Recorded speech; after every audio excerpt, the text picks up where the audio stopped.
Welcome to Belated Tech Musings. We're reviewing 2017's Blade Runner 2049, starring Ryan Gosling and Harrison Ford, and directed by Denis Villeneuve. Before we begin, be sure to click on the subscribe button so you don't miss the next top 10 list or any of the tech review videos we upload several times a month to the BTM channel. Blade Runner 2049 is a beautiful, resonant, but wholly Canadian take on the American original. We're going to explore what Villeneuve got right, what he got wrong, and the outlook for this Blade Runner sequel. So lean back in your chair, enjoy our opening montage of seminal moments in movies and videos, and then see what we thought of this iconic reimagining of the Blade Runner universe.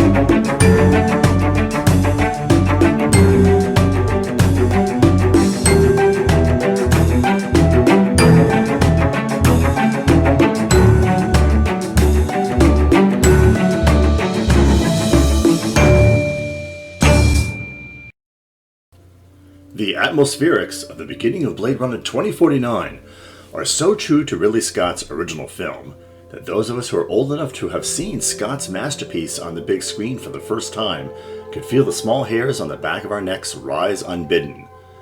The opening was merely one of several instances of homage being paid by director Denis Villeneuve to the older 1982 film, anchor points to which his interesting take on American folly fill out the body of the main story. Blade Runner 2049 is a fan film, albeit one produced for $150 million, where one can indulge with abandon in the unspoken plot elements, both real and imagined, that wander just below the surface of Scott's older movie.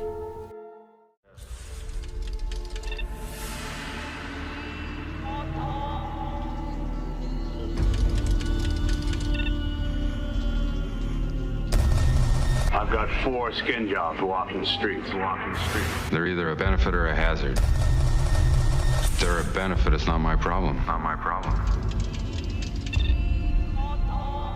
I'm Rachel.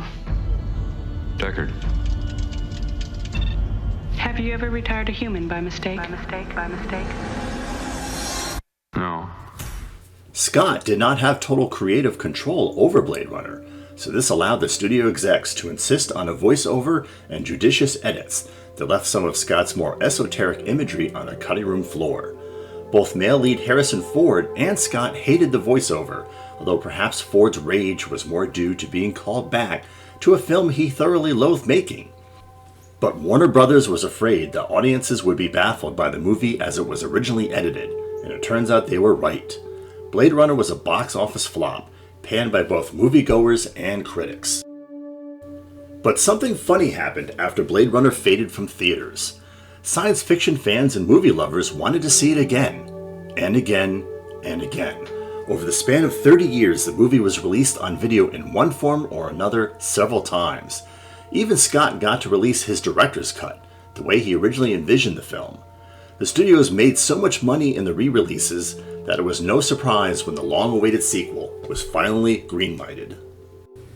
The bad news is that Blade Runner 2049 followed in the footsteps of Blade Runner in terms of the US box office, although the international box office may have made a significant dent in paying off the production costs, at least for co-distributor Sony, if not Warner Brothers.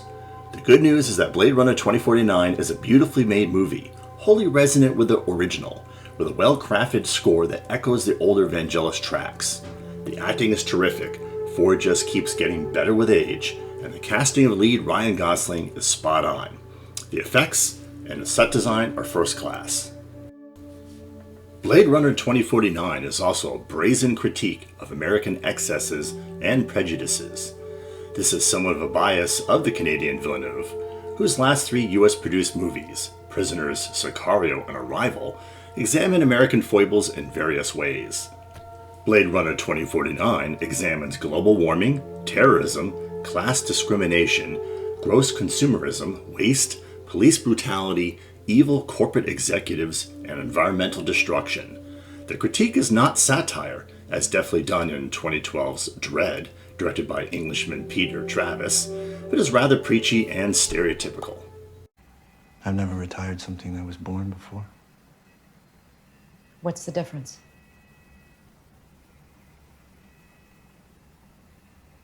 To be born is to have a soul, I guess. Are you telling me no? I wasn't aware that was an option, madam. Attaboy.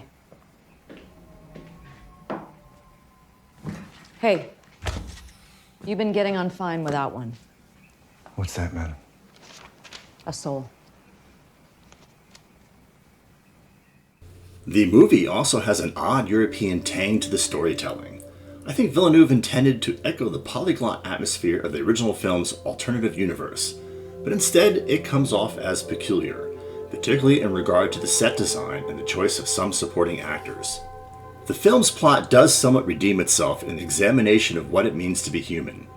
Gosling's Officer K is a state-sponsored replicant, something suspected of the older retired Blade Runner Deckard, but never said, whose job it is to hunt down and kill older rogue Nexus 8 models that do not have the short lifespans of the Nexus 6 replicants battled by Deckard in the original Blade Runner.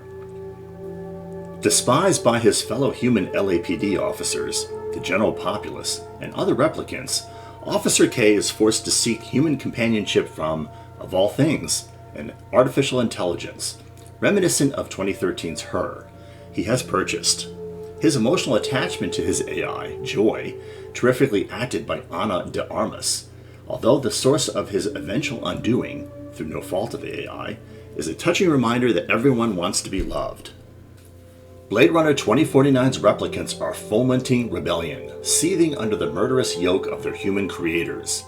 This makes it all the more interesting when those same replicants, other than K, show their utter contempt for AIs like Joy. That mass-produced Joy only seeks to be human as much as Officer K or his rogue replicant targets makes the animus that much more appalling. Stop!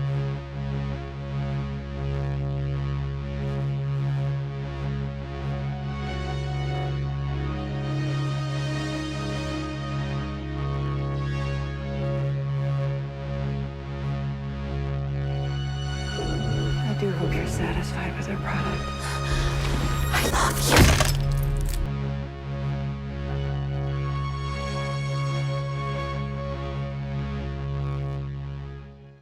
Unfortunately, for all of its impressive filmmaking tradecraft and resonance with the original Blade Runner, the movie seems somewhat out of phase with the film noir approach of the original.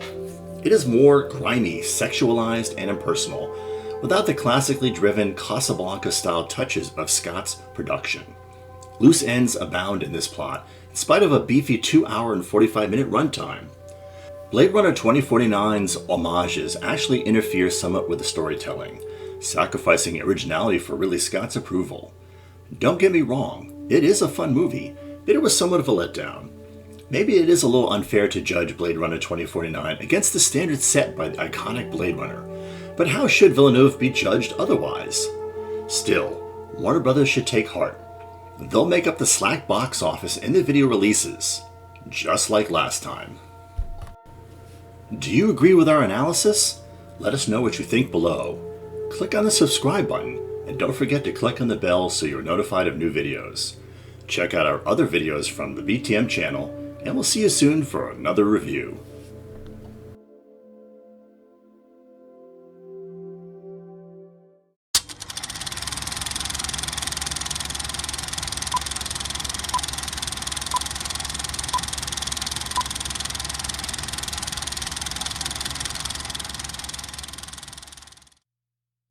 Looking for more video reviews from the BTM channel? Check out episode 6, the top 10 video documentaries uploaded to YouTube, where we take a look at the most educational, informative, entertaining, and innovative documentaries available on the #1 video site on the internet. You can find a link to episode 6 below. Thanks for watching.